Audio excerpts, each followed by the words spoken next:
Bismillah Rahman Rahim. Welcome to another episode of Al-Mawrid UK podcast, and we are back with our young scholar Shah Zuberi. And today he will be talking to us about Norman Calder and his opinion on orthodoxy within Islam. So over to you, Shah Zuberi. Tell us who is Norman Calder, and why are we discussing this topic? Assalamu alaikum, everyone. Thank you, Raza Sahab, for your introduction and calling me a young scholar. That's always very flattering. So, Norman Calder was a revisionist academic who specialized in Islamic history. His work isn't strictly theological. He can be understood as being a revisionist. So, some of his ideas are very radical, specifically regarding early and formative Islamic history and how our fundamental sources, the Quran, books of Ahadith, were collected. So his opinions are can be likened to Patricia Crone. That's Norman Calder died in, I believe, 2004. So he's well, deceased. So he was quite an erudite scholar, and his works were discussed by Wael Hallaq and others who really benefited in a lot of ways from his ideas. I personally have found Calder's work on early Islamic history to, well, how Western academics typically are with their underlying assumptions. So he falls strictly within that paradigm where he says that the Quran wasn't necessarily authoritatively collected during Uthman's radiallahu anhu's era, but barring his opinions on early Islamic history, what he says about what we can define as the mutaqaddimun is his analysis of that is usually quite excellent. So the essay we are discussing today is one that Calder wrote in 1994 called The Limits of Islamic Orthodoxy. Now, the limits of Islamic Orthodoxy, his analysis of how the Sunni community in specific looks at various ideas that are brought before them, analyzes them, and then eventually, after a period of rejection, gravitates towards either full acceptance or partial acceptance with underlying caveats. That analysis is very accurate, and I have yet to see a more comprehensive and at the same time comprehensible understanding of how Sunnism works, because our tradition is, and I know this might sound very alien to the modern ear, is remarkably democratic and decentralized. And that's one of the things Calder talks about a lot, how Sunnism doesn't have a hierarchy where a focal imam gives a fatwa which every Sunni then has to adhere to. It's a discursive tradition with internal criticism, and a theologian can argue something in 350 after Hijrah, but then 400 years later in 750 Hijrah, that idea that was earlier rejected becomes accepted in some way, shape, or form. So, without further ado, let's just begin with these slides. So Calder begins his essay by first describing what Sunni Islam specifically regards as orthodoxy. Now, orthodoxy means right teaching, but identifying what it precisely means or what the boundaries of quote unquote right teaching are is very difficult to figure out in a discursive framework because it's not like you have a final say on the matter, right? It's ever evolving, there are debates on it. So, the first debate of Islamic history, which Izutsu points out, who's a perennialist scholar in his own right, he points out that the first debate in Islamic history Islamic theology is on what constitutes faith itself. So after the first 70 or 80 years, that's the first debate. What is faith? And there you have a handful of sects known as the Murji'a. You have, the Ahlus Sunnah in a broader sense, who argue that faith uh, grows and faith can lessen or heighten depending on the scenario. But the Murji'a insists that faith is static, faith does not change. A group that came much later. Can we even talk about Khawarij as a group that was bringing, was discussing the question of faith? Because, Yes. if they were saying that, in your understanding, if you deviate even slightly from what they understand as the meaning of Quran, you could be a kafir, and they actually did declare people kafir as well. No, you're absolutely correct on that front. Izutsu actually points out that the Khawarij are the ones to actually stoke this debate. Because in Khawariji theology, the idea of faith is very central at the end of the day, right? Because their views were primarily based on who is not a part of them. So they, for example, declared Sayyidina Ali radiallahu anhu an apostate and various other companions. So Abdullah ibn Umar as well, I believe. So these guys argued very strongly that faith is what we define faith to be, and they made righteous actions a part of faith.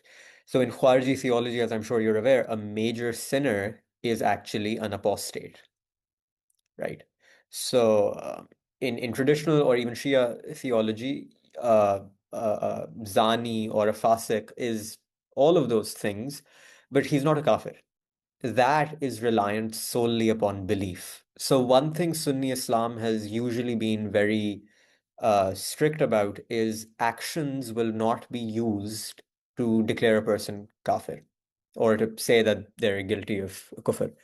Rather, belief is what frames that. So an example of this is a person who does not pray is definitely a sinner. He is guilty of fask. However, he is not a kafir. Al-Aqidah al-Tahawiyah, for example, says that we declare none of the people who pray towards the Qibla to be kafir. And that means anyone who acknowledges the fact that you have to pray cannot be a kafir. So jurists have been very careful, and you see a resurgence in certain Khawariji opinions in the Salafi movement, where they'll say that a person who does not pray is a kafir. However, traditional Sunni scholars always highlighted that so long as they acknowledge the fact that they are obligated to pray, that's an issue of belief, right? So long as they believe that there is an obligation to pray, there is no kufr that will occur. So here it's important to understand that Islam does, specifically Sunni Islam, does not focus on orthopraxy, that is the right practice. A person can be guilty of a bid'ah, but that does not mean he's guilty of kufr necessarily. Similarly, a person can have um, strange, let's just say that, beliefs about something, but so long as they don't transgress this at sometimes imaginary boundary of what is acceptable and unacceptable, they are still deemed to be legally Muslim. So Calder's analysis is not about judging Sunnism versus Shiism, but about defining the outer limits of belief within the Sunni tradition itself. So he won't say that something that is Shia is automatically rejected by Sunnism. You will find that lots of Sunni scholars have very Shiite opinions. For example, Imam al-Nasai. You can read his book, Khasa'is al-Ali, which really regurgitates a lot of the ideas prevalent in Shia theology, but obviously every Sunni acknowledges him as a great Imam of Hadith. So Calder refutes this idea that had gained some fame during his during the 90s, that Islam focused a lot on orthopraxy, correct practice rather than correct belief, because Islam, specifically once again for the Sunni paradigm, has a strong legal focus. We have a very prescriptive legalist tradition, right? That gave a lot of academics the idea that, well, whosoever does not pray correctly is automatically deemed a kafir, but that's once again not the case. You have various innovations that have crept into various different strands of prayer. So, for example, no Sunni scholar will say that a Shia prayer is invalid because of the way they pray. No one's going to say that. Even though a Sunni scholar might say that you cannot pray with a sajdaga, the earthen stone they used to lay their head on. So, That's a thing that we must keep in mind. So, Calder says, and I quote, the Muslim jurists are careful to distinguish between those who fail, let us say, to pray 5 times a day, they do not cease to be Muslim, and those who deny the incumbency to pray 5 times a day might be apostates. So there is this sort of notion that, okay, practice alone is not going to be your ticket to salvation. In fact, your ticket to salvation is belief. The prevalent view within Sunni theology is that a Muslim, however much he may sin, may go to hell for a number of years, befitting whatever sins he has committed. However, eventually, because of him upholding correct belief, will go to heaven. And one can have an opinion about that, but I generally think that's correct because if a person truly believes in one God, then they generally have, and specifically, believes in one God and then believes that the Prophet is the last and final prophet of God, they'll generally have a guilt in their hearts if they're not following their faith correctly, and that guilt allows for their salvation. So the creed that is defined is based on belief. However, the Catholic model, for example, is hierarchical. You have several councils which have occurred throughout the history of Catholicism and Christianity, right? The most famous being the Council of Nicaea, which really underlines the idea of Jesus being the Son of God and there being a Trinity and etc., etc. But eventually, a formal structure with the Pope, cardinals, and bishops were established. Even a few Protestant traditions, like the Anglican Church, have an archbishop, for example, the Archbishop of York or the Archbishop of Canterbury, or, well, the King of Great Britain, who has the final say on creedal matters. And these people can produce a single binding creed that, for example, the Anglican domination is bound by, or the Catholic tradition is bound by, or at when Constantinople existed, the Patriarch of Constantinople would deliver a sort of edict, and then Orthodox Christians would be bound by that, and that has now gone to the Cardinal of Moscow or something. So we can see that Christianity has an organized framework for how to define what's orthodox. But even within Christianity, we are talking about the Catholic model over here. Of course, as we Yes. see it now, the Catholic model is very hierarchical. It's very top down. There is the concept of somebody at the top, the Pope, right? But we also know that the Protestant model that came along later, if the Catholic model was focused on practice and it was focused on tradition, as opposed to this, I believe that the Protestant model shifted to creed or belief, that if you have belief, that is more important, right? If you have the right creed, in a sense, they were more text focused as opposed to tradition focused. uh, Yeah. as The you were just saying, that the Shia model, maybe at some point of time they were quite hierarchical, because the original concept was that the imam was dictating what religion was. And but even for most of them, well, depending on which branch you are in, the biggest branch, if it's the 12-hour Shia, I mean, it uh, kind of ended with the 12th imam. After that, they had to decide on things by discussing among themselves, and there's a lot of disagreements within Shia as well.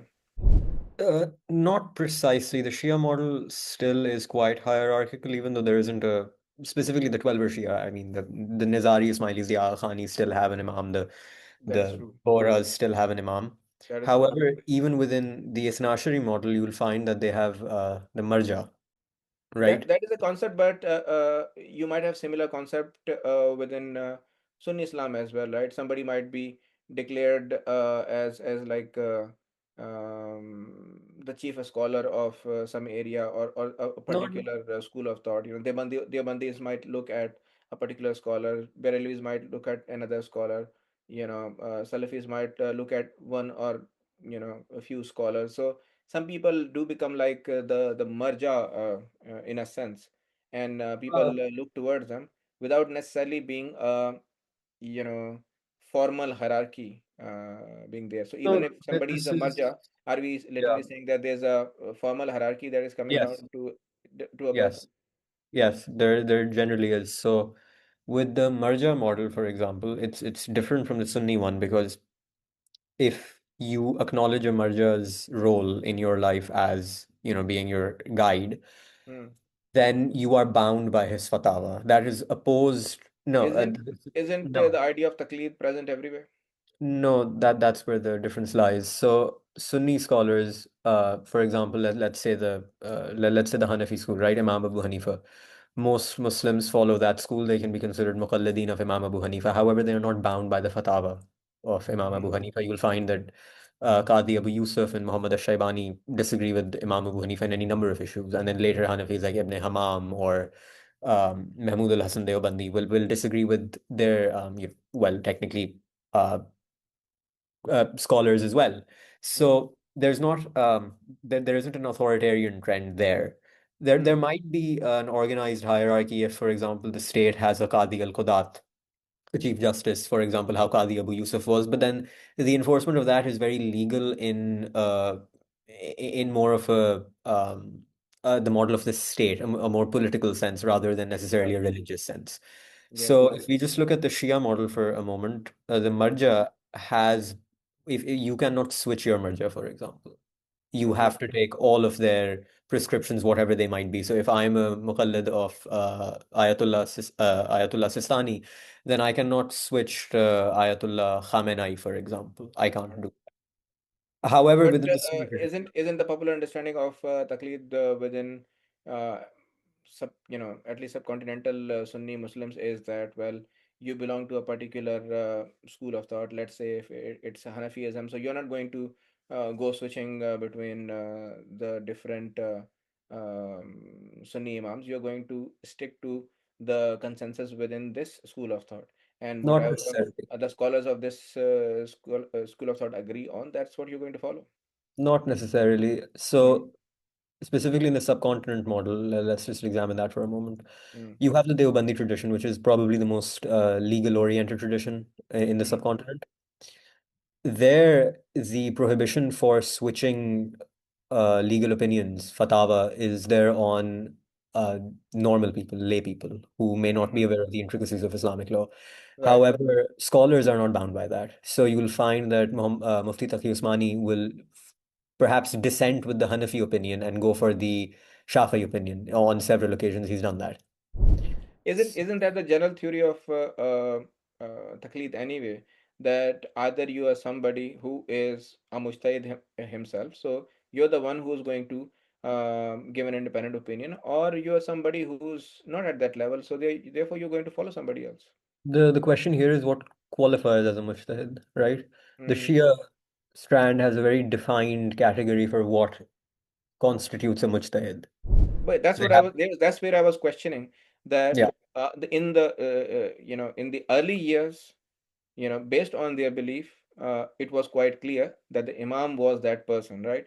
But once the imams, once the period of the imams has finished, after that, people who came later, they were not formally imams, right? So therefore, they don't hold that authority. it's more of a Any authority delegated that comes authority. after is more of an authority that has been given to them in a practical sense rather than in a theological sense. I wouldn't necessarily say that because Mm. it's more if you're familiar with law, there's this idea of delegated legislation, Mm-hmm. right? Where Parliament delegates their sovereignty to a minister in a particular given setting. It's Okay. kind of similar to that. So an Okay. imam, once the 12th Imam Muhammad al-Mahdi went into ghaiba, Mm-hmm. the authority to make edicts passed on to the community of scholars. They have nusus for that and they have texts for that. But the idea is And that the authority derived from the, don't you find this the same statement within Sunni Muslims that scholars are the inheritors of prophets? not in a formal theological sense. Of You'll course, we find that, understand yeah. that. Yeah, yeah. So that's what I'm saying. So the formal authority is, of course, not there within Sunni Muslims after the Prophet, right? Practically, you can see, Whatever they are saying is, their opinion, and it can be disagreed with. yeah. But in a practical sense, or in uh, with a view to facilitate how people will practice the religion, they might look at certain figures for the guidance, right? That these people are defining it for us, and within that there are of course splits and different groups, but generally they, yeah, they follow someone which makes their life easy in terms of what they need to do, unless you reach that level of scholarship where you yourself are the mujtahid. Yeah. So Anyways, once again, so I right? mean, this is just a yeah, just a point I wanted to raise. So you No, can of course. go back to your I right. will, but you raised an interesting point, right? So if we just talk about the Shia model for just another moment. So there's two Shia models now that exist. After the Islamic Revolution in Iran, you had the idea of a Vilayat-e-Faqih. So that once again establishes a formal hierarchical model, which is theological in and of itself. And then even within the marjas, you have this theological framework that authorizes them to do so. In the Sunni tradition, there isn't a theological framework that gives me any authority or gives any cleric any authority or any person any inherent authority to be considered a mujtahid. So, and now going back to this, so this sort of folds back into what I was going to say, that in Sunni Islam there isn't necessarily an agreed upon there isn't an agreed upon set of conditions for what constitutes a mujtahid, right?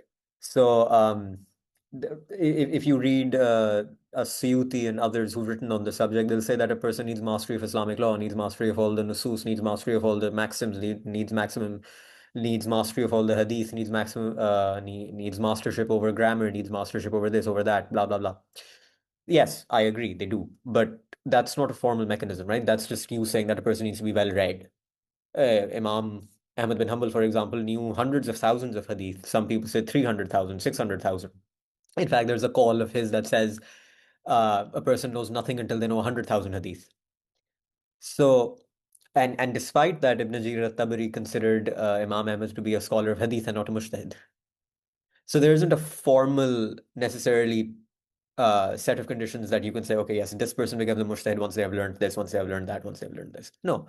So that brings us to this point that the Islamic model is discursive. There has never been a council in Sunni Islam and no clearly articulated hierarchy. Shia Islam, there have been hierarchies. The marjas exist, the Vilayat Fiqh concept exists now, the Imami concept exists. So that is a thing. But there is no single Sunni creed.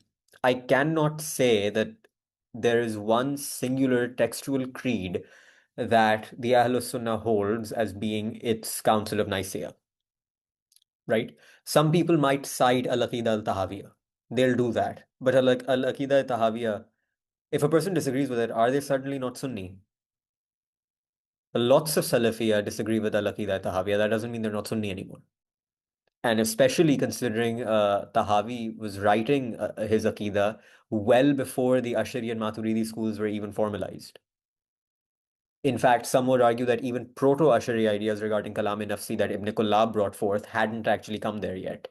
So is a person going to be considered a heretic or, uh, sort of excommunicated from the Sunni tradition if they hold a belief that doesn't conform 100% with Al-Aqidah Tahawiyah? Not necessarily. In fact, and this is where it gets very interesting. I know there's a bit of debate regarding whether or not Fiqh al-Akbar was written by Imam Abu Hanifa or not. I think personally that it likely was. So if you read um, Al-Fiqh al-Akbar, you'll find that he says, Imam Abu Hanifa says that most of the Muslims believe that the Miraj was physical, and that only certain heretics disagree with this idea, but it's fine. It's not kufr. In other places, it's been mentioned that the descent of Isa alayhi salam has been agreed upon, especially at the end of times. However, certain Muslims disagree with this. No one specifically in that generation of Muslims said that this made a person leave the Ahlus Sunnah. Qadi Iyad might say that, but Qadi Iyad was usually quite belligerent, so I don't necessarily take that opinion as very authoritative. But there was a general idea that, okay, yes, there can be some disagreement with what we have said. So let's look at Al-Aqidah Tahawiyah, right? There's 120 or 112, depending on which edition of the book you have, points or articles of creed. They're pretty basic. They start off with, yes, we believe in one God, we believe in one prophet. Sorry, we believe in Prophet Muhammad being the last prophet, etc., etc. We believe in the Quran being the book of God. Any person who doubts the Quran is the book of God is a kafir. Any person who doubts the existence of angels, jinn, etc., etc. Basic things. However, and this is particularly interesting, the 20th point, at least in the edition I read, was about the Quran being ghair makhluk, right? And that was a very intellectually charged and very touchy subject for theologians at the time, because yeah. And also a Because- debate that happened Hmm. much later as well, right? So, what's the point of bringing that into your own, book of creed? um, Unless basically the idea was that, okay, now this idea has kind of won out, and this is where we stand behind this, and therefore we are including it in our Yeah. list of Uh, creeds, and therefore actually defining more of a group identity rather than necessarily what Islam says on this or not, because it was a group ultimately. identity. Yeah. Mhm. So when at the beginning of Al-Aqidah, Tahawi writes that this is the Aqidah of the Ahlus Sunnah wal Jama'ah wal Hanafiya in accordance with the teachings of Imam Abu Hanifa and others. So the idea was to identify the creed for the Hanafis, that this is what Hanafis believe as a group. And in that, the 12th or 20th point, once again, depending on the edition, is the Quran being ghair makhluk.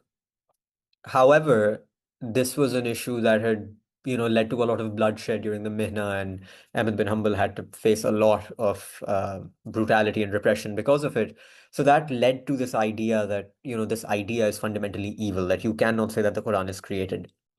Versus if you go 500 years ahead and then you look at a book of creed, it doesn't come up. Mhm. The idea that the Quran is ghair makhluk was essentially left to time. It was It left became back. kind of a useless discussion, I mean. Yes, it became a useless discussion. And then what happens is eventually you have certain Hanbali figures, very recent ones, might I add, who insist that it's perfectly fine if a person says the Quran is makhluk. In fact, certain Ashari scholars also went ahead and said that. And now you will find that modern Ashari scholars will, in fact, say that this is a pointless debate. There's no point. There's no So, point, dude. I mean, it's a much later debate. It's a philosophical debate. It has yeah, really nothing to do with the actual instructions of Quran itself. no, but that's not how they looked at it, right? Mm. For them, this was the instruction of the Quran.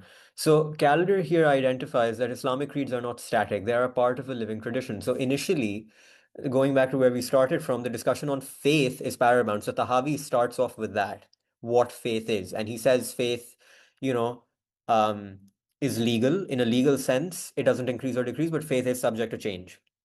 A person might feel very, full of faith at certain times. Other times, they might not be as uh, uh, I guess, faithful. So we see that the now please don't take this as literal graphs, but the idea is that in the early 8th century, you have a lot of discussion on faith in books of creed, especially Al-Fiqh al-Akbar. And then as you get down to the 11th century, it starts to dissipate a little. Ibn Taymiyyah, for example, does not waste a lot of time talking about what faith is. He'll mention a few sentences about it and then moves on. And then by the time you arrive at modernity, no one's talking about whether faith increases or decreases, are they? No, even most scholars today will not, other than as a historical exercise, debate whether faith increases or decreases. And I don't think a single scholar today, unless they're very belligerent, would issue a fatwa of kufr if someone says faith doesn't increase or decrease, It right? stopped being a topic of discussion. I mean, nobody's interested in it Why do you think that is? because we've got probably bigger things to worry about. I don't know why people No, are. actually. Hmm. What happens is that when you're talking about, let's just take faith as an example, right? There's a discussion on faith. There is an opposing side. So in the beginning, there are the Kharijis, but they don't have a sophisticated model for their theology in any traditional sense. So then you have the Murji'a or the Qadariya or the Jabariya who will be talking about these issues.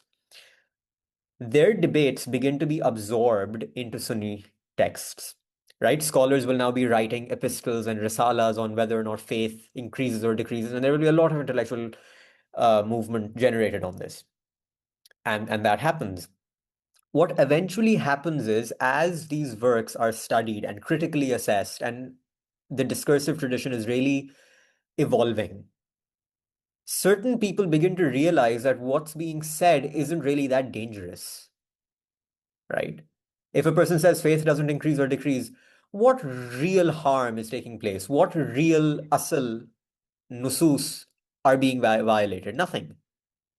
There is no verse of the Quran that says believe that faith changes, otherwise you are a kafir. No verse says that. No hadith says that either. So, Ultimately, who's going to assess that anyway? I mean, that's the thing that is between actually you and God, right? People can see your works, but faith can only be seen by God.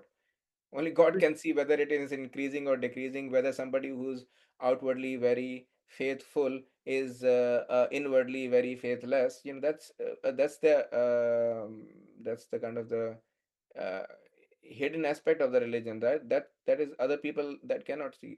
Works is what other people can see. yeah, but the question here was that, as we look at faith versus works, Hmm. so I faith, mean, it's what sounds like is that what they were discussing was a very theoretical point. it was the theoretical point, and then eventually the opposing conclusion is sort of legitimized because, as I said, right, once there's critical discussion taking place on the opposing side's ideas, certain people will now begin to say, but is what they're arguing really so dangerous? Is what they're arguing really so strange? And it So becomes particularly interesting. once the initial allergic reaction wears off, after Yeah, that people start to say, okay, it's not that bad. You were yeah. overreacting a bit over there. Over there, right? As in what constitutes belief or iman? Is it faith alone or works or both or kya ho raha hai? Hmm. It's now like, okay, wait, yeah, both can play a part. Some person can say it's only faith. Other people can say, well, for legal reasons alone, as in legality alone, as far as we are concerned. You know that call of Hazrat Umar radiallahu anhu where he says that we will now judge what's on the zahir. Yeah, Hmm. we can judge a person based on their works because we don't know their faith. So Hmm. eventually you arrive at a point where you're like, okay, fine. That opinion can also exist. And it's particularly interesting because Imam Abu Hanifa's opinion was always that faith doesn't increase or decrease and that it's static. And everyone thought he was murji for that. But the point he was making was an entirely legal point. As a Muslim cleric, if I was a Muslim cleric who had to make a decision in some court in the Abbasid Caliphate, and I had to rule on whether a person is Muslim or not because he has to inherit something, I would judge him on the basis of whether or not he goes to the mosque for Friday prayer. Hmm. I would So have no way. see that's the thing. Because a lot of it feels like a lot of things arise out of practical needs, and Yeah. especially when you are running a government, especially when you have to establish, uh, you know, law of the land, and you have to deal with matters such as who's a Muslim, who's not a Muslim, what should we do with Muslims, what should we do with non-Muslims, and you have to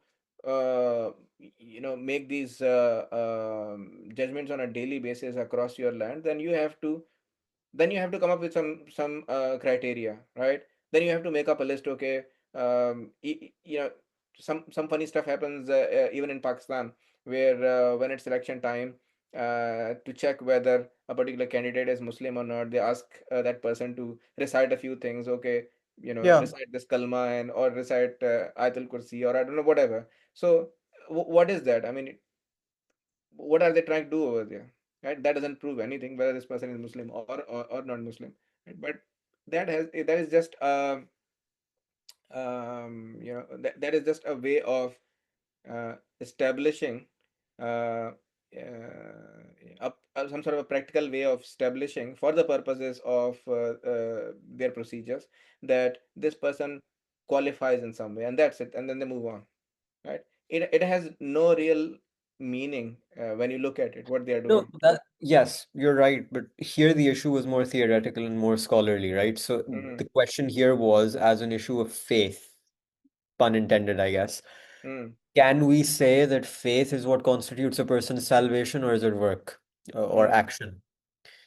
And then initially the Murji opinion was treated as very heretical. That how can it be said that, or the Khawarji opinion, let's just say that first. The Murji opinion is slightly different. mm, The Khawarji opinion is entirely heretical. How can works alone constitute faith? No.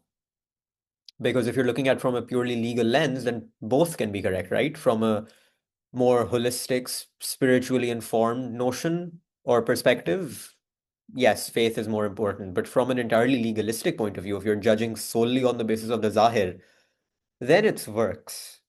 So then a middle ground is established, and as the middle ground is established somewhere in the 15th century, it just discussion doesn't come up again. Hmm. Then on moving on to the other issue, God as a necessary being, right? Wajibul wujud. The philosophers are the ones who popularized this term. Al-Farabi and others. Obviously, in the early years, there's no debate about this because the term is alien, it's unknown, it hasn't been coined yet. But then around the 13th century is when discussion really begins to blow up on this. And then, Ghazali will have something to say, Ibn Sina will have something to say, Ibn Rushd will have something to say. And you have a very rich philosophical tradition just developing because of, well, this idea that God is the necessary existence, and there's a Kalam cosmological argument, and everything goes back to him. But before that, that doesn't exist as a debate. So over a period of time, we find that this issue, God being Wajibul Wajud, begins to appear in later books of theology, like Juwaini will talk about it, Suyuti will talk about it. Um, and even in modern books of kalam, written by various people, the idea that God is a necessary existent will be brought up in probably the first chapter. You can look at any book, right? Hamza Soares, I believe that's the guy. He has this book on theology. It's one Hmm. that you find at every bookstore. That book begins with a discussion on God being the necessary existence. So at an intellectual and at a simplistic level, you will find discussion on this because it I became suppose that popular. a particular idea becomes popular or a particular question becomes popular, and then everybody seems to be talking about them. And even in 21st century, as you mentioned a Yeah. particular name, even in the 21st century, and even as recent as 2026 or 2025, when that debate happened between the Indian poet and Yeah. the Yeah. Yeah. Nadvi graduate, and they were again discussing this, ontological argument, I believe. Was it the cosmological argument that this person was It talking went about? there Because again, briefly. they Yeah. were talking about necessary existent, Yeah. right? So So even in 21st century, we are still discussing the same topic. because what happens here is, so the point I'm trying to establish here is that, or calendar is that creed is not static, right? So you had an issue that didn't exist at a certain point, begins to exist at a certain point, and then becomes part of your creed. Mm. Similarly, you had an issue that existed in the very early days, and then it ceases to be a part of your creed. So this shows that there is some sort of evolution taking place in what constitutes orthodoxy and what doesn't. For 1300 years ago, if I asked a person what is more important, faith or works, they would have likely said, how dare you ask me this question? This borders on kufr, get out. Versus if I ask someone that, they'll now just say, believe whatever you want, leave it. Similarly, with the Khalqul Quran debate, that's a favorite of mine, as I'm sure you remember. Mm. A lot of discussion, especially in the early days, up until Ibn Taymiyyah, there is a lot of discussion. And then somewhere along the way, it just they're like, it's fine. Technically, the Asharis have already said that the Quran is kind of sort of created, and technically that's not really heresy if you look at it from this perspective. So yeah, sure, it's not Sunnism, it's not what we believe, but it's fine. We can deal Mm. with it. Mm. There's no. In fact, this is where I'd like to read out a line from Ghazali. And I was going to do this later, but you know. So Calder later makes a point where he says that most of these debates that have Mm. resulted because of philosophy, sorry, not philosophy, that have resulted because of kalam or a certain tafsir of a verse or something along those lines, right? They later become accepted. Sufism is the best example of this. That the Sufi Correct. tradition early is in the early years is not particularly relevant to the broader Islamic tradition. However, after Ghazali, we find a particular emphasis being placed on Sufism, such that almost every scholar is then a Sufi, Mm. regardless of whether or not they're orthodox or not, or whether or not they're considered orthodox. You will It find that. just becomes part of the repertoire, right? Yeah, So it's one of the things you have to do. You have to do Quran, and you have to do Hadith, and you have to do tasawwuf, yeah. tasawwuf as well. Yeah. So it's Sharia and Tariqa, and you have to walk both paths, and you have to have Exactly. a scholar teaching you Quran and Hadith, and you have to have a a spiritual teacher teaching you the ways of the Sabbath. Precisely. So what happens here is these different intellectual movements or different intellectual currents, after they go through their, as you put it, allergic reaction, and then there's partial acceptance. That happened a lot with Kalam and happened a lot with Tasawwuf. We found that there's then some sort of compromise that the Sunni tradition accepts. In Kalam, that happened with, well, first of all, Imam Abul Hasan al-Ashari, and then later with and then later with Imam Razi.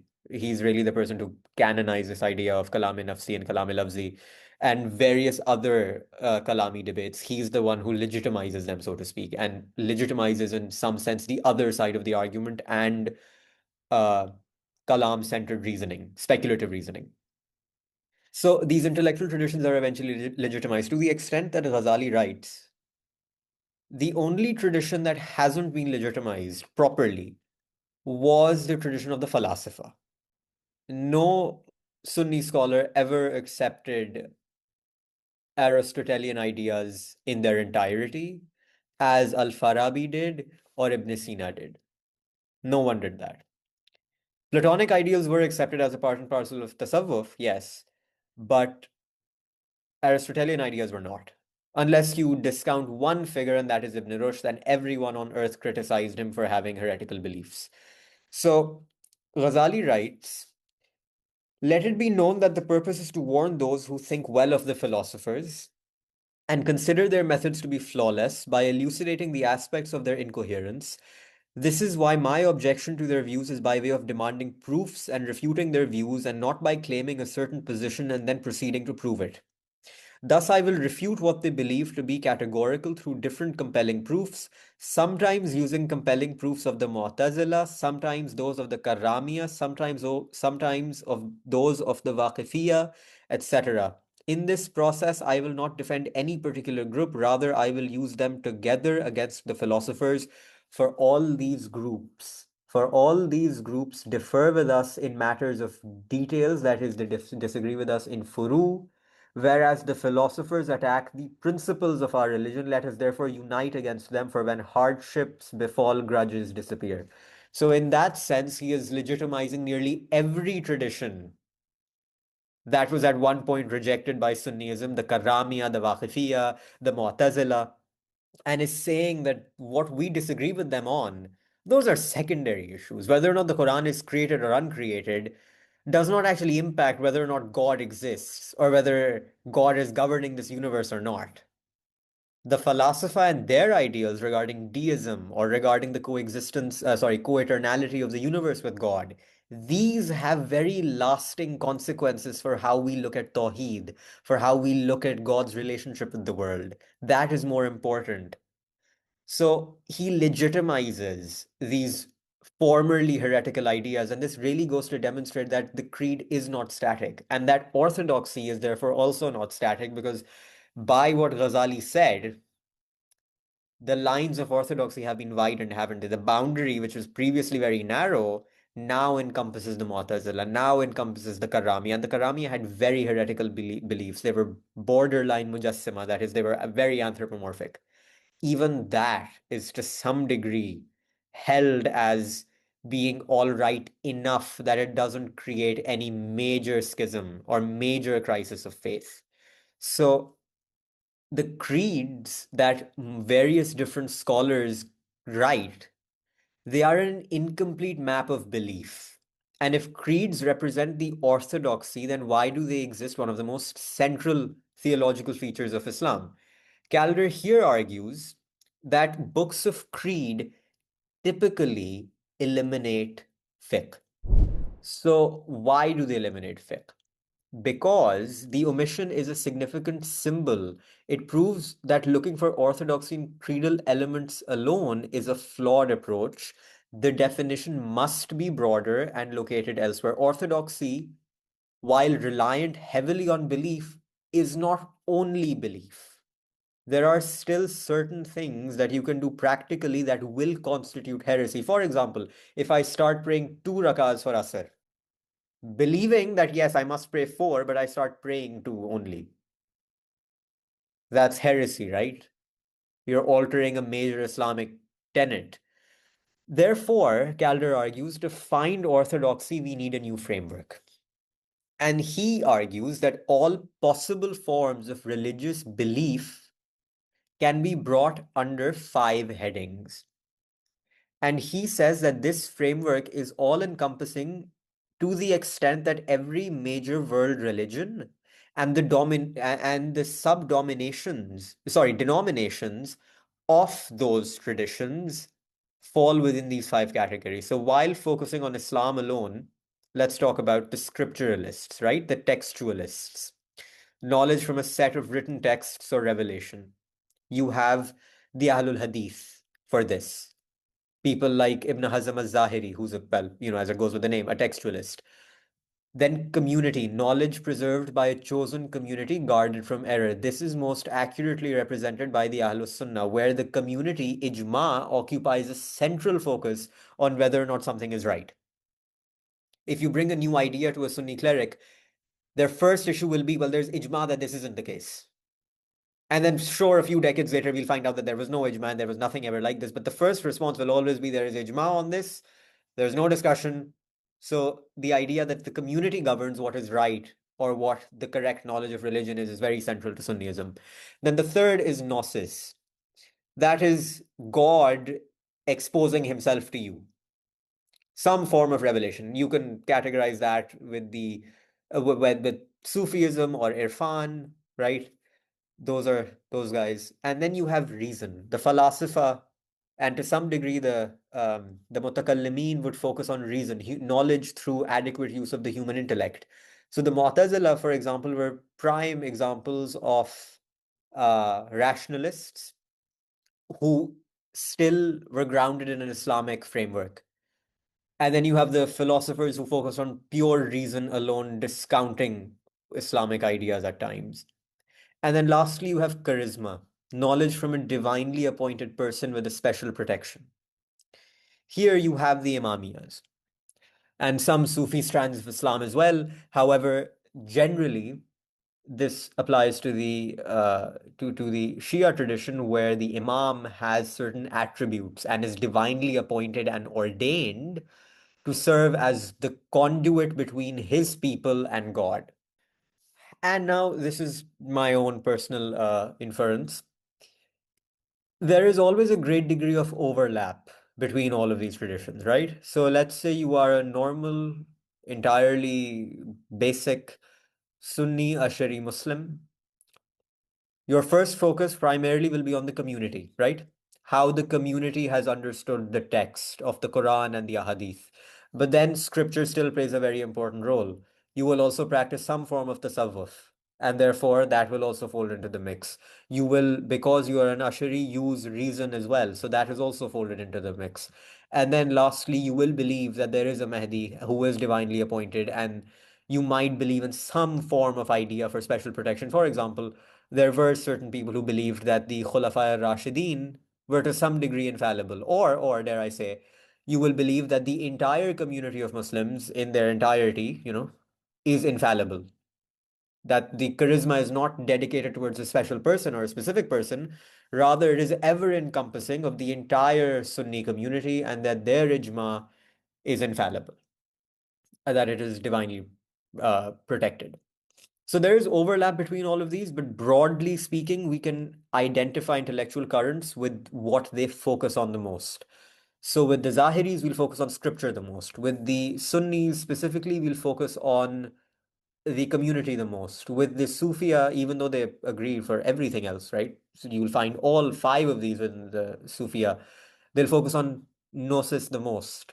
The Mu'tazila were textually quite critical. Zamakhshari has one of the best tafasir of the Quran ever, and he was a Mu'tazili. They'll still have a heavy emphasis on reason. So the principle of every intellectual movement defines which framework we are going to use. So different Islamic traditions emphasize different paths. In practice, most religions are mixtures of the five categories, and Calder uses the framework to pinpoint the primary claims of Islamic movements, major Islamic movements. So Sufism is gnosis, Mu'tazila, reason. 12-ish Ismaili Shiism is charisma. And then the Sunni community is a synthesis of scripture and community. Calder's core claim, as he says, is I wish to claim, in fact, that Sunni Islam that is more of a religion of community than of scripture. The major understanding of God is expressed through acknowledgement of what happens inside the community, the ongoing community. This community, in turn, derives its theology and law from its engagement with the Quran and Hadith. So, focusing on what previous generations of the Muslims have done and what they have understood, we will build on their path. We will look at how they understood the Quran, we will look at how they understood the Hadith, we will look at their understanding, and then we will form our opinion. And to the extent that to the extent that any evolution that has to take place takes place after a informal discursive debate. So one cleric, for example, in Mauritania, will write his book. That book will be circulated across the Maghrib, eventually reaching Andalus. Ibn Hazm will mention it in passing. From there, it'll travel somewhere through some student or the other to Damascus. From Damascus, it'll spread to the entire Islamic world. And you will have a random shara of it being written in India several hundred years later. That is perhaps the beauty of Sunni Islam, that it does allow for intellectual evolution. It does allow for new ideas. It is just that they are very slow. Because the actual process of going through everything everyone has said, or everyone important has said over the past 1400 years, takes a lot of time. So they iron out the creases, they dot their I's, they cross their T's, and then eventually they're like, okay, fine, this isn't so bad after all. So that's what happened with tasawwuf. That's what happened with a lot of philosophical ideas. That's what happened with kalam in its entirety. That's what happened with a lot of understandings of verses, right? If you look at a major compendium of asar or tafsir bil ribaya, for example, tafsir al-Tabari or Durr al-Mansur by Asyuti, you'll find very passionate debates in those books about how to understand certain verses. And these are very micro debates, right? Because the Quran has so many verses, and so many verses have so many debates on them. How to understand metaphors vis-a-vis the throne of God, or how to understand metaphors vis-a-vis the eyes of God, or how God is all seeing or hearing. These obviously overlap with Kalam, but there is still a textual element. And you will find that the Sunni tradition then consults all of those opinions, and eventually, over several decades, is like, okay, fine, you can believe that as well. There's no harm done necessarily. The answer as to what orthodoxy is, and this is perhaps Calder's most interesting point, that the answer to what Sunni orthodoxy is a library. The community is defined by its shared intellectual experience, which is encapsulated in a set of literary genres. To be within the bounds of Sunni orthodoxy is to be engaged with this specific literary tradition. In other words, to simplify and at some point, I guess, be a little bit reductionist, find precedent. That's really practically what it means. The whole intellectual tradition of Sunni Islam can be encapsulated in a list of literary genres. My aim in delineating these genres and in proposing that they form the bulk of the contents of a traditional library is to suggest that the limits of Islamic orthodoxy are expressed in this list, i.e., what have scholars dealt with in the past and what is their verdict on it, and how far can we stretch their verdict. So, for example, regarding the philosopher, that verdict did not stretch very far at all, right? And the Ismailia sadly have borne the brunt of this. As and the irony of ironies is I found this essay in Farhad Daftari, a very respected, incredible Ismaili academic, but they have borne the brunt of this because their philosophical tradition was almost entirely rejected, even though it isn't that different from Ibn Arabi and others. However, the way certain ideas are expressed is a step too far, even from Ibn Arabi's idea of monotheism. Because eventually, in Ismaili theology, you arrive at a point where the ultimate reality cannot be called God. Sufis have generally avoided using this generally. Some do, but the general idea is, well, no, it's still one reality, right? However, for certain Ismailis, that wasn't the case. So the library of Sunni Islam encapsulates revelation and history. So the Quran, the associated genre of this scripture is tafsir, the Quranic commentary. And then you have hadith. That's the text. And then you have shuruhat al-hadith, such as, and books on jarwa ta'dil. So this forms the bulk of your scriptural library. Then you have Qisas al-Anbiya, the salvation history, which deals with what ideas regarding which prophets are acceptable or not. And this plays a major role in tafsir as well. And then Sirat an-Nabi, the genre of literature offering a biography of the Prophet Muhammad. And this deals with a number of things, a number of debates, such as, well, you know, what morality is, for example. And the Library of Sunni Islam, Theology and Law. So Quran, Hadith, Kalam, books of Kalam. You'll have Al-Juwayni's Irshad, you'll have Juwayni's Al-Irshad. You'll have, I believe, yes, Ibn Taymiyyah's Minhaj al-Sunnah. You'll have uh, Razi's Tafsir-e-Kabir, another book of Razi's, which I've forgotten, but it's quite brilliant in its own way. You'll have books of fiqh, right? Such as Al-Mukhtasar al-Quduri, Al-Mukhtasar al-Khalil, various other ones. Entire libraries are just chock full of various books that deal with more or less the same things, but various interpretations of more or less the same things that each seek to further what the other one does, if that makes sense. So you will have Mukhtasar al-Quduri, but several centuries later you'll have Nur al-Ida as well. And then you'll have Bidayat al-Mujtahid, which tries to really give an overview of the entirety of the Islamic legal, Sunni legal tradition. So orthodoxy is not a fixed point, but a bounded conversation. Defining right belief is a problem because in a non-hierarchical religious tradition, you don't have a final say, you don't have a final verdict. So there is a journey, the search for a single static creed proven to be an inadequate measure, right? We've tried to see what we've tried to find a list, so to speak, of what constitutes orthodoxy in Sunni Islam. And that's an inadequate measure because you will not find a single static proven creed when it's ever evolving. Even today, it is evolving. We have found that because of recent events, Shia theology is also gaining some currency in certain Islamic circles, right? Sunni circles that previously would have rejected any notion of the Shia even being Muslim. And now there are brothers in faith. And if you go back Because 60 years, yeah. certain political interests are aligning, and therefore on those grounds, you know, Not it, necessarily. That's what I was going to mention, right?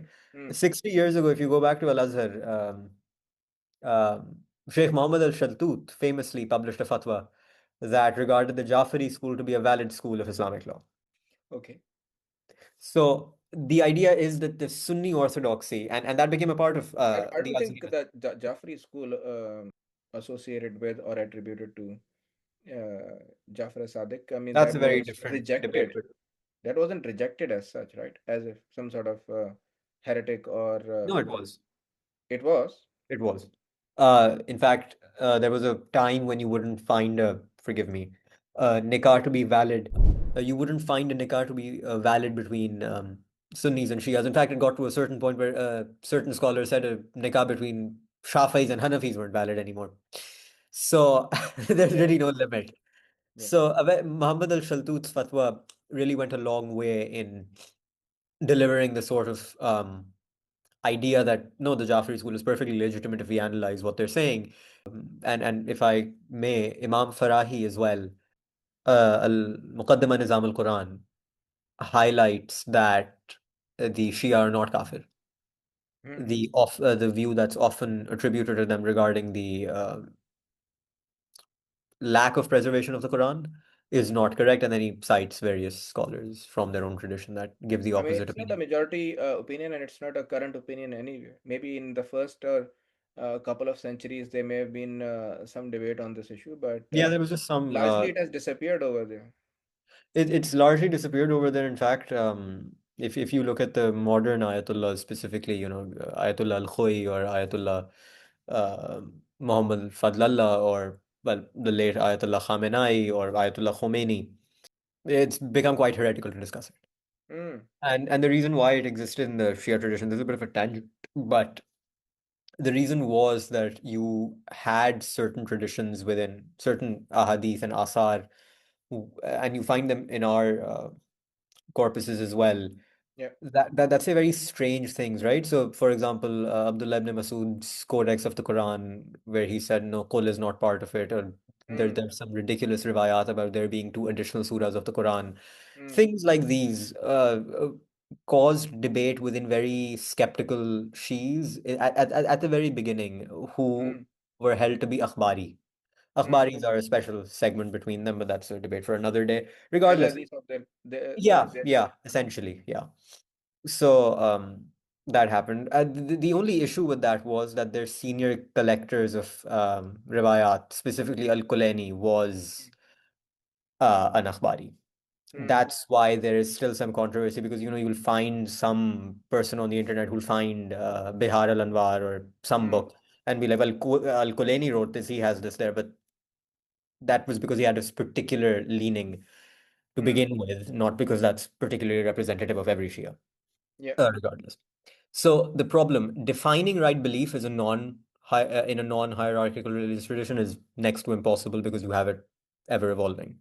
So the Sunni Orthodox, It's more like a snowball. It's just rolling down the hill of yeah, history, and the picking scholars up are things as it goes along. Yeah, constantly trying to fix this snowball and trying to keep certain things in and keep certain things keep out. other things out. Yeah, and then Constantly. eventually it ends up picking all that and Yeah, becomes of part course. of the It snowman. just keeps rolling down. Keeps bringing So up new things. exactly. So Sunni orthodoxy is a dynamic discursive tradition defined by the intellectual space of its foundational literary genres, which we've just listed. It is a continuous process of scholars who, in consultation with one another and listening to one another, gradually develop, change, and move, though perhaps not too far. Mm. That there is still a limit, there is still a relative inertia when it comes to these. That too far is a boundary. Is a very dynamic boundary that is just Very leading dynamic anything. boundary, yes. In fact, it's entirely possible, I'm just saying this, I have very left-wing beliefs when it comes to trans issues and things Mm. of that nature. I would not be shocked if in 50 years' time you do have a proper Sunni cleric saying that, Mm. yes, in fact, it's perfectly comprehensible for us to acknowledge that a Sounds person, optimistic to me, but yeah, but let's see. You you'll never have know someone. what too far means in 22nd century, because I believe that every century brought its own definition of too far. I think actually this is where I guess we should talk about this a little. Mm. And Calder does mention this at the very end, that we had a very dynamic, very nice tradition until Mm. the 19th and 20th centuries, when the US petrodollar just Mm. funded these Salafi madrasas All across of a the sudden. world. Mm. All of a sudden, and then you had this new puritanical brand of Islam Mm. that really sought to Cleanse. yeah, cleanse. So you had to do away with a lot of the discursive tradition, right? So the discursive tradition for a lot of Muslims now is like what, four, maybe five Salafi scholars. You'll have Sheikh Ibn Uthaymeen, Sheikh bin Baz, Sheikh Albani, now Sheikh Rabi al-Madkhali. Mm. And well, this is our discursive tradition, ladies and gentlemen, five people or four. Mm. So that had its issues, and um, I guess let's talk about this because Calder does discuss this at the end of his essay, that the founder of this tradition was Mufti Muhammad Abduhu of Egypt, Mm. who, for very different reasons and with very different ideas, sought to cleanse Islam. Mm. And that was to perhaps, this is my feeling based on a very limited reading of Muhammad Abduhu, but he wanted to make an Islamic tradition rather, that could adapt to the modern philosophical challenges being brought forth by the West. Mm. Because he was really the first proper cleric to engage with Enlightenment's philosophy, to engage with French left ideas. So, I don't think there was a figure before him who ever read Montesquieu Mm. or who read Morgenthau. He was the Mm. first. So All he right. wanted to do away with what he believed to be pointless debates of the past Mm, and deal with the new pointless debates of the future, right. if I can be so. So that's really it. This was a very short essay Mm. But that you'll on find. the note, we could also mention the Farahi School, because Farahi School also attempted to do a cleansing of the Islamic tradition, but more on epistemological grounds rather than anything else. Yeah, so no, the Farahi school is very interesting because, well, you and I are aligned with it in a broader sense, at least. Mm, It is my understanding that the Farahi school did not decide to cleanse so much. I know that's what Ghamdi Saab writes, and I really wish he mm, hadn't written that. mm, But I think because our ideas don't exist in a vacuum, mm, we will always be dealing with that age-old discursive tradition as mm. opposed to abandoning it, right? So if we look at, even if we look at, I mean, I know Ghamdi Saab's Mizan does not do a good job on this. Sorry, Ghamdi Saab. But if we look at his lectures, he'll cite scholars from the past, right? He'll cite Ibn Kathir, he'll cite Razi, he'll cite Zamakhshari, he'll talk about Because he's situated very much within, the center of that tradition. On the epistemological approach that this school has taken, what really is part Islam of or not. Islam? Yeah, what is really what is Islam? Let's say, right? What is Because the Yeah, go- that's where their debate lies. And no, because going back to this, right? mm, I suspect that we fall in some unique combination of scripture and reason. no, The but then community plays a role. we fall within a unique combination of scripture, reason, and community, Yeah. because Hamid Saab doesn't say that Islam is Quran, right? He doesn't say that. Yeah, no, He says absolutely. that Islam is Quran and Sunnah, and And the it Sunnah is was received, entirely, yeah, yeah, and it was received from the Prophet. So Quran is, delivered to you mutawatir, and that's also also the Sunnah. Sunnah is delivered to you mutawatir. By whom? The community, and therefore we have to rely on the community. And Absolutely. So, and and religion is entirely rational. So there is a reason behind everything that we yeah. see in there, and therefore that third leg is there as well. In fact, I'd go a step further, and I know this is very heretical considering Mm, everything, but I wonder what our boundaries of orthodoxy are.